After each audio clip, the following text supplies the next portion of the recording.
Hello and Hello. welcome once again to the Paint Shack. Mm.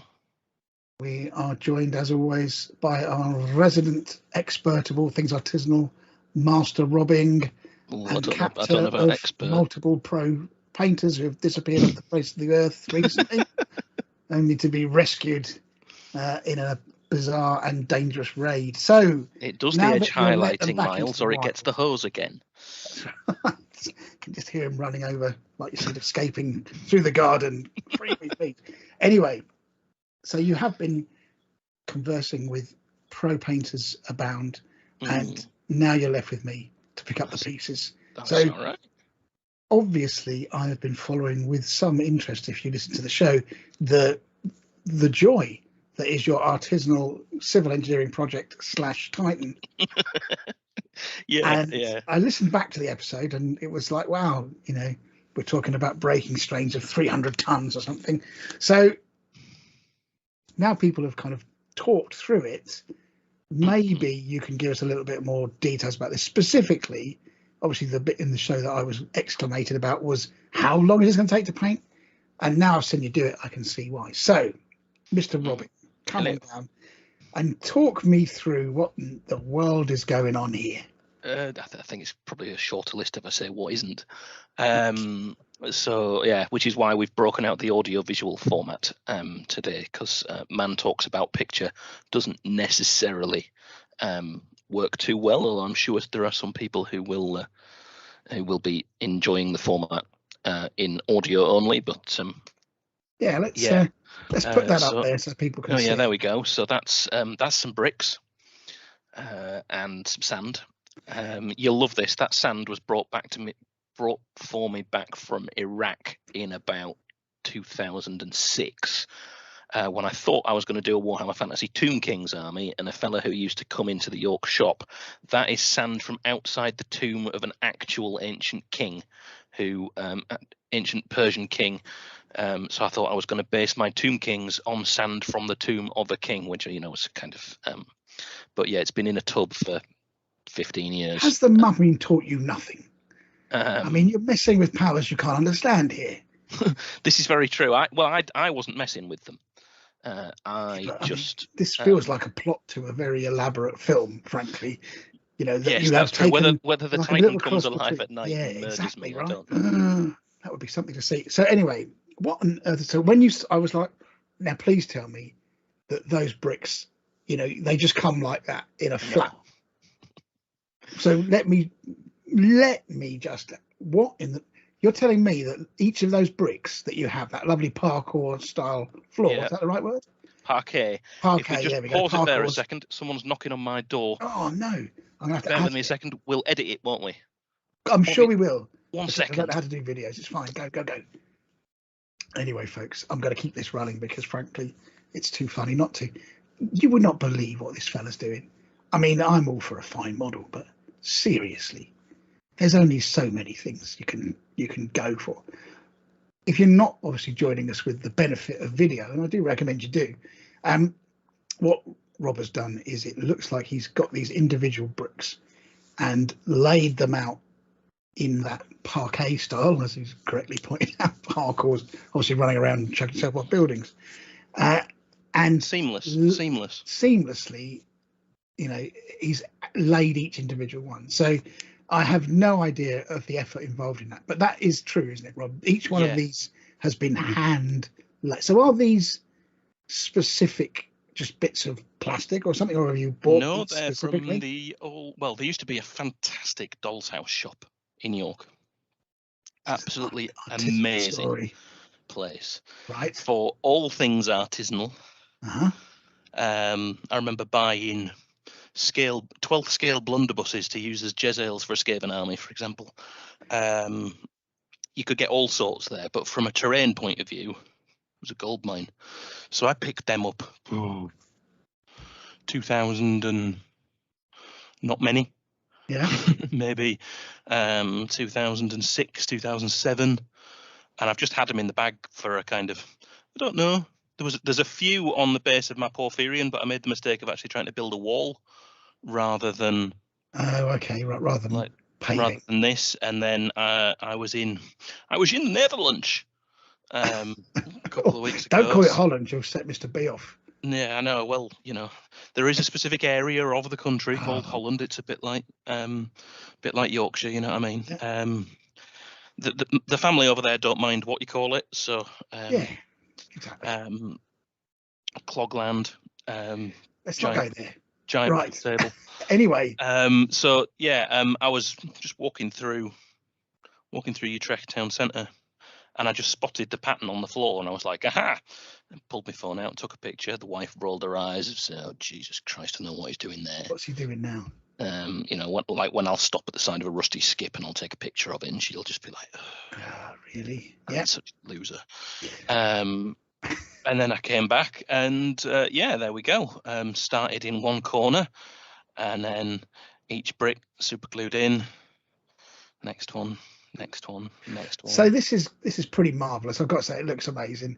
And I say, if you've seen that kind of paving, it'll be instantly recognizable.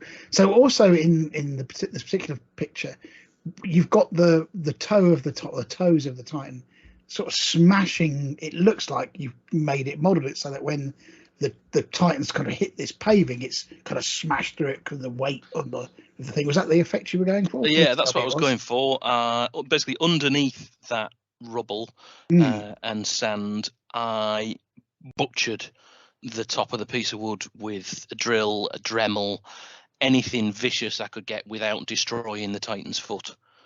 Nice. Just to put some to put a dent in, basically, and then put some glue in, and quite literally just chucked stuff at it, including the cursed Tomb King sand, and then some random broken bits of brick from the bottom of the bag. Nice. And then it was amazing. all just sealed in with thinned down PVA, and then just left to soak up and dry. Not all of it survived contact with being worked. Some of it had to be super glued back on, but it's fine now that it's got a layer of primer over most of it. That's sealed it all in. That is magnificent, truly magnificent. So that's basically where we're at, right, with this. So we've got the running Titan. You can see, if you look on the photos, you'll be able to see the way the feet have been positioned. It all looks very lifelike, I've got to say. And again, that explosion of kind of energy through to the floor. Look at me, I sound like I know what I'm talking about. Looks really awesome. Yeah, I think there's a front view picture a couple along. Okay, let's look. See this one? Yeah, I think that's it. Yeah. Okay, so yeah, you can see again one where it's kind of digging in actually as well, which is really awesome. That is super impressive. Yeah, it worked. I was quite chuffed with that because I hadn't planned that. Okay. Like I'd glued it flat on the piece of wood and then started laying the bricks and was like, right, how am I going to make it look like it's, because that thing landing on a brick is not going to be skipping over it like a little toddler. It's going to do some damage. I had to kind of serious damage, work a bit of it out on the fly, but it looks great. I mean, just to be fair to people, this is how far I've descended into the world of artisanal madness. This whole show is basically going to be spent talking about a Titan's foot. So spoiler alert. Hashtag heresy foot fetish. Totally a heresy foot fetish. You know, this is dangerous stuff. So foot's there. You started to sort of show us what the rest of the model would look like as well. So you've got a pattern up there that you've worked from. That's the photograph of the brick in Utrecht town centre. So I just printed it out and stuck it there and was like, right, don't muck it up. Have you ever listened to yourself, Rob, when you talk about this stuff? I mean, this is crazy talk. I mean, it looks spectacular. Is that have I crossed a line without realising it? I think you're so far beyond that line. I can't even see it. You can't even. You long past that line of you're descending into madness. I tell you, madness. Anyway, that does look super cool. So, how has this been? So, how long was it? Basically, each individual brick, super glue, and then kind of dig up some area. Put the Titan on it. I mean, that's a lot of work, Rob. It sounds like a lot of work. It was about 4.5 hours, and it involved the only injury so far in the entire Titan build. You'll like this. I had a 10mm brad point drill bit in my drill. Now, a brad point's a wood bit. It's got a little spike sticking out the front to get you started off. Yep. I forgot where I put it and went to go and get a drink and walked back into my workshop and kicked it. And I got a 10mm brad point right in the front of my shin. Ouch. Yeah. Ouch. So the only way that I've injured myself so far with Titan. Told you it was cursed. Is I've stabbed myself in the shin by walking into a tree. It craves your blood, sir.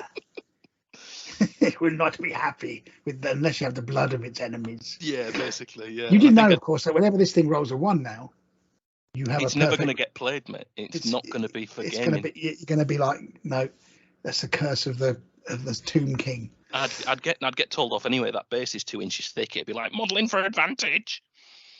Yeah, hardly. I mean, it's massive. You can't miss it. I mean, you're not going to hide behind cover with that, are you? So I think you're modelling for a disadvantage, to be fair. So yeah, there is that. Anyway, you know what, people, I would love to see this on the table. I'm sorry, I know it's a diorama-esque piece, but everything should be on the table. Anyway, well, it might be at some point. It would be a lovely thing to see. I know it's, as you said, it can withstand the weight of a small child, so should be fine. Yeah, theoretically, you wouldn't want to put it to the test. So no, if he breaks it, then the small child he'll be going on eBay basically. Oh, yeah. So we've got a little vid before you put the thing down of you kind of mocking out the full pose, if you like. Yeah. Nice. So was that a scary moment putting that all on? The scarier bit was putting the sort of shoulder joints on, because they are literally just tacked on with the tiniest blob of glue there, so they could get snapped off for painting inside, and the exhaust vents are just hung on. The bit that was the real pain was the shoulder magnets, the weapon magnets. I bought some that weren't big enough, and the weapons were like swinging, and I was like, not having that. Not having that. It's like, flapping about. So I had to drill those out, which made an absolute mess. Fill where they were, and then I've put 15 mil, I think they are. They're about 11 or 12 kilos each. Like, those weapons aren't going anywhere. Let's not get it too near me. I'm guessing they're the same ones that kind of Chris used on his on Big Bird. Yeah, that's the same one that's holding the same one that's holding the waist on is the same one that's holding the weapons on, so it's got no problem with them. There is a lot of magnet in that. You might not want to play it because it might actually be too much. Well, there you go.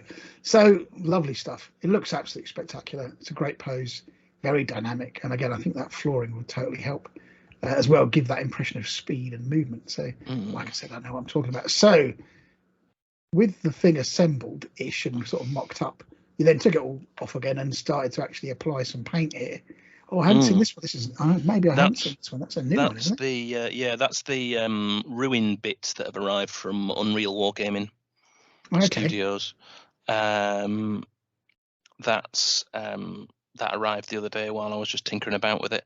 So I just kind of balanced them on there and snapped a quick pick. They're going to get painted separately before that section's put on. Gotcha. So that'll be like the frontis of a ruined building that's about to get ruined even more when that trailing foot comes through. Got you. Cool. That looks absolutely awesome. So you've got the building in. That's where the building's going to be. I see what you did there. Yeah. What color are you going to? Is the paving going to stay the sort of grey color? I think it looks really good. I think it's going to be grey. I'll probably go back to my reference picture because it's a bit grey, it's a bit red. Yeah. There's a few different colours for it, so I'll see what I can get out of it that works. I know Miles has just done a tutorial on bases using Unreal Wargaming bases for stone effect, so I might have a work through that and do something similar with the building bits, and then see what works against that for the base. Very cool. Looks awesome. So let us progress further down the world of feet. Oh my word! Now we're down to toes, toe level, folks. So I was actually slightly curious about this, to be fair. So obviously you've got your kind of old gold look there, highlighted in silver. The bits around the outside of that to give it that kind of black, grimy look in the recesses. At that level, is that just like a oil wash or something you've done there? It seems like a bit of texture going on. There's about 19 things going on there. Oh crikey! Okay, I kind of almost regret. So there's a picture. Is that kind of before or after? Because that's before, because it's still shiny. Yeah, because I got to be honest, when I looked at this, I thought, how did you do that? So it looks to me, the layman, that the metal itself has a texture, which obviously I never do because I just like dry brush stuff. So it looked really cool. I don't know if that's just a trick of the light or whatever, but it looks like you've given it, particularly on the toe, the brighter coloured toes. That looks like there's some sort of texture thing going on there. It looks really cool. So the white part of the toe, I figured that's its foot. It's not, that paint's going to get wrecked. Yes. And chipped and wrecked and probably repaint, like, as soon as it finishes campaign, they're like, right, let's repaint the feet. Makes sense. Because they're going to be all over the show. So it was sprayed white. I wonder if that's like the worst job the mechanic can get. Like, either that or laying, either a pavement laying servitor, or a toe painting. But I mean, if your job description is basically painting the nails of a Titan, the Titans, the machine spirits, they know I would like something in lilac, please. Maybe with a lacquer coat. I mean, who knows? Anyway, my knowledge of that's all right. That's all right. So I sprayed it white. Yeah. And then I stippled over it with a Panzer Grey. And then I put some chipping fluid on it. Okay. And then sprayed over it with white again, and then chipped it. Sort of, I've got an old hog's hair brush, like quite a harsh, bristly kind of brush that I chopped off, so the bristles are only about 5 mil long. It's good for chipping stuff because you just stab into paintwork and it just tends to go through and give you a nice random pattern. And then have to do a whole thing about chipping, because I've chipped literally nothing except by accident. There's about 1 million different ways to chip. Okay, maybe that's for another episode. But go on. So basically, so that was chipped with chipping fluid, and then around all the edges, I airbrushed a very fine sort of overspray of burnt iron. It's called. It's a cellulose lacquer. Okay. It's are you sprayed down? Yeah, that was airbrushed, and then it had about 5 different enamel filters put on it. So different streaking grimes for white or winter, or some for blue, and basically I just hit it with the entire catalogue of military modelling stuff, filtered it down a bit, blended it out with some white spirit, so it was a bit more subtle. And then I remembered that military style stuff, historical style stuff, isn't that popular when it comes to competition. Oh, this is a competition. Are you thinking, dare I say it, to entering this for, in the big leagues, and into Silver Imp? Yes. Something along those lines. Bronze succubus, bronze ifrit. So I figured, they don't like historical stuff in that. They seem to not like it when things look like they're an actual thing. Who would have thunk it? So I I'm compromising a bit. Okay. And I then glazed back over all that with just normal white, so it just kind of neatened it and sort of almost softened it. Like it was almost like put everything in soft focus rather than all the chips being super, super harsh. And then I went on to the metallics, which is base coated and then pin washed and then pin washed with something else and then highlighted with one color and then highlighted with another. And looking at it close up that way, I need to do some more blending because there's noticeable edges there, so I'll have to fix them. But if you can see that, then you have infinitely better eyesight than I have. But I have a question, sir. Yeah. You said you airbrush? So if I've got this right, I don't know if you can see, my cursor is on the screen, but round the edges of this thing. So obviously the white, and you kind of built the layers up, which is awesome, and then chipped it. Yeah. But the sort of grime in between. Did you say you sprayed that on? I started that on? Started by airbrushing it. Yeah. See, if I airbrush that, that'd cover the whole model. How have you how have you done this? Is this like just being very careful with your airbrush, or have you airbrush? Yeah, basically it's just like quite close, I'm assuming. Like talking less than half a centimeter away. Okay. The thing with the Would that be like with a low pressure or a high? Yeah, low pressure, because the cellulose based stuff is literally thinner than water, so you can get away with super low pressure, which lets you get in really close and do super fine lines. Whether I do that, whether I freehand it on some of the other bits of trim on bigger stuff later on, we shall see. Cool, yeah. So, but this is cellulose stuff. So you need the full kind of PPE gear. Well, actually, you need more than the PPE gear, I should say. Yeah, you need the full biff stuff when it comes to a mask. You need a servitor to do it for you, really. But yeah, okay. It's gives great results, but it's yes, there's the stuff for where angels fear to tread. Very cool. So, a bit more of that business. I think that's slightly further along the journey. What might it be? No, I think that's the same stage, just not quite as dry, as well. It's a bit shinier. Nice. In places. The pistons are touched up with a pencil. Got you. And I see you've got one of those little metal trays there for your oil. I've seen these appear in a few videos recently. Yeah, I've got a dozen of them. I've been looking for them for ages, and then Mr. Waterbeast sent me a link to get hold of some, so that I got a dozen of them for about £6. Nice. Very cool. So yeah, they are. Oh, they look like a good idea. Yeah, they're handy for all your oily bits and stuff. Because I get in trouble when the missus finds them in the dishwasher, but yeah, I wash mine in the sink. It's all good. So it's starting to take shape, one toe at a time.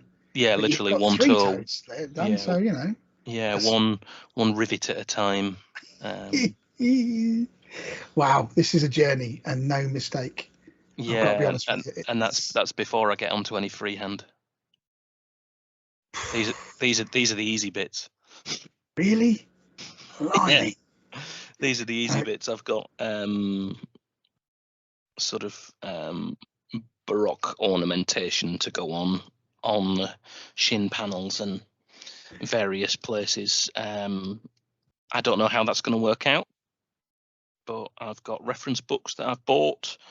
I've cadged some from my stepfather's library. I've bought a couple of others, so I'm going to have a go at getting some Baroque ornamentation on there, like around the edges of panels and various bits and bobs. So yeah, I'll probably end up in an asylum somewhere. Sort of. And when your initial estimate of getting this finished by October, you were like, maybe. I think no chance. I think you're being somewhat optimistic based on your current progress. Yeah, no chance. Maybe if my wife left me and took the kid and I lost my job, I might get it done by October. Don't say those things like that, man. Not after you've put cursed sand. I'm not saying that on a model. I'm just saying, that's the sort of thing. Fate loves to play games with people. So, and like I say, putting cursed sand on a model, that was brave, got to say. So anyway, we will look forward to the next riveting episode. See what I did there? Oh yes. Of Rob's Baroque adventure in Titans over the next couple of weeks. So yeah, very cool. So obviously chipping something we need to have a chat about at some point, because I've never done that, and probably not massively likely to.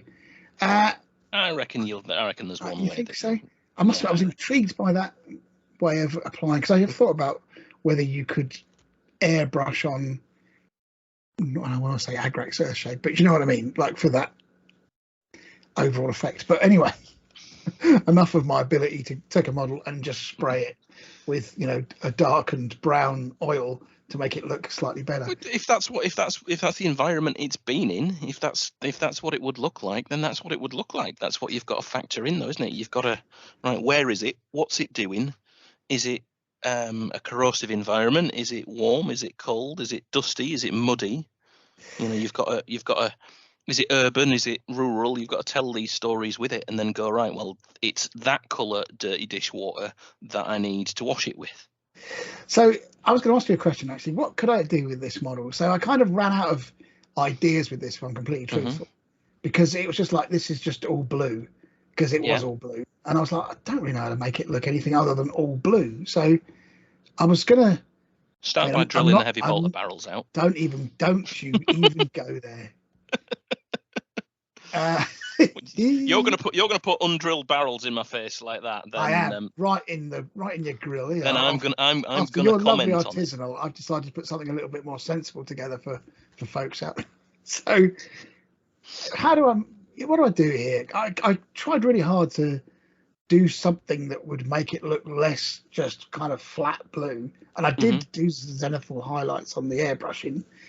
I mean, it looks fine. It looks perfectly fine as an Ultramarines vehicle, without it getting into what I don't like, which is the kind of artificial edge highlighting, which I've never liked as a effect. Not on vehicles. I mean, you see it done, don't you? You know, they're just running a light blue over the top of it, and it just doesn't look right to me. So, anything that I could have done, do you think? I'm not going to do it, but just in case I have to do any more options. What I would do, well, you know, there might be a plastic Spartan coming your way soon. So that recess on the front of the track, the sort of indented bit on the side panel where there's that kind of mask that off, spray that white. Oh, this bit here. Yeah. Oh, I see what you mean. Yeah, I have done it on one of them, but I wanted. So this is the reason. I know what you mean. That kind of little bit there, and put some white paneling in there to break it up a bit. Yeah. The other one's got lots of white on it, and it was kind of the command one. So I did think about doing white on the doors, but I kind of bottled it. Thought maybe I just do like the one outside Warhammer World is just flat blue. But yeah, I get where you're coming from with that. I do that white. I would go with an HB pencil around the edges, like the edges of the assault ramp. Yeah. Hit them with the edge, like on those edges. Hit it with an HB pencil. Right. Or you know, if you're really bored, you can like just shave the graphite off an HB pencil. That's not going to happen. You know that isn't going to happen. No, you just sort of scrub along those edges with a HB pencil. Same with your tracks as well. If you've got a softer pencil, that might work well, like a 2B rather than a HB.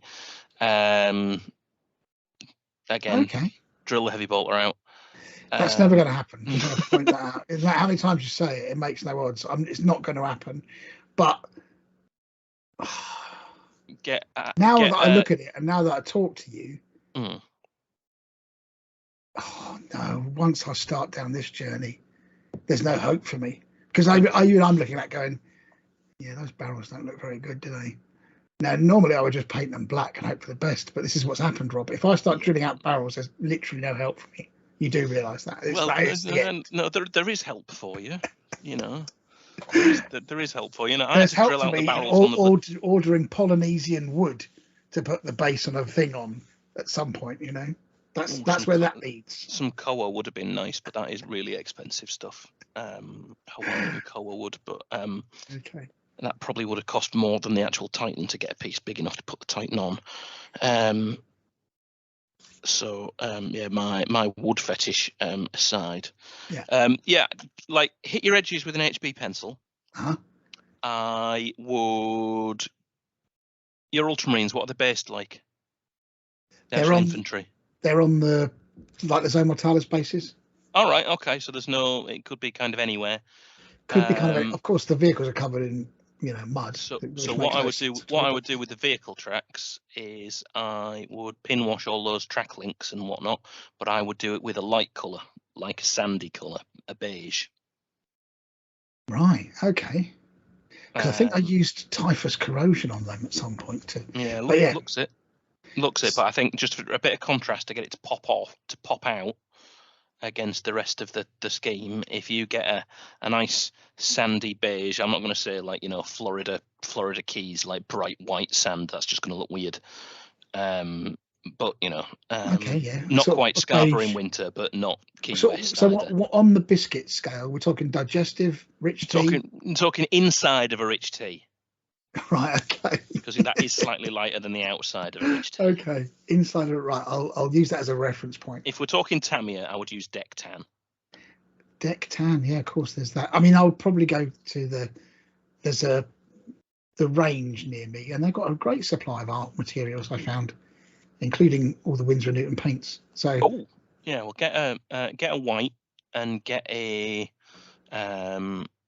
ochre or something that like a sort of leathery sort of colour that you can make a variation of biscuit tones, and get yourself a rich tea kind of thing, and just pin wash it in around. So every one of those tracks, you want me to go around with a brush. Well, if you just dot it, it should do itself for you. Oh, that's true. That is true. I have struggled a little bit with the consistency of oils, so maybe that's another question. But anyway, if in doubt, thin it further. That seems to be the sound advice. So there we go. So a couple of cool and interesting things this month. I think we're going to come back to chipping, because I would suspect that might be involved in further conversations around the title at some point. Oh yes, it shall be, and I can provide numerous resources for people to go and take it further once I've had my half-baked attempt at explaining what I do. Lovely. All right, Rob, well, I'll leave you back in the shack to squirrel away on probably a rivet that's going to take you about four weeks. While I, just out of interest, this is maybe not a conversation for now, but did you say you getting the box set? Did I get what? Oh yes, I am. I am getting the box set. My question to you, very quickly, is: are you going to do a new Legion? Yes. Okay. Well, there we go. Well, maybe, folks, we shall talk about that next time, and probably on the show itself. So, thank you once again, my friend. You have a great afternoon. You too. And I shall speak to you soon. Adios. Happy painting out there. Yes. Enjoy it, folks. Ta-ra. Bye.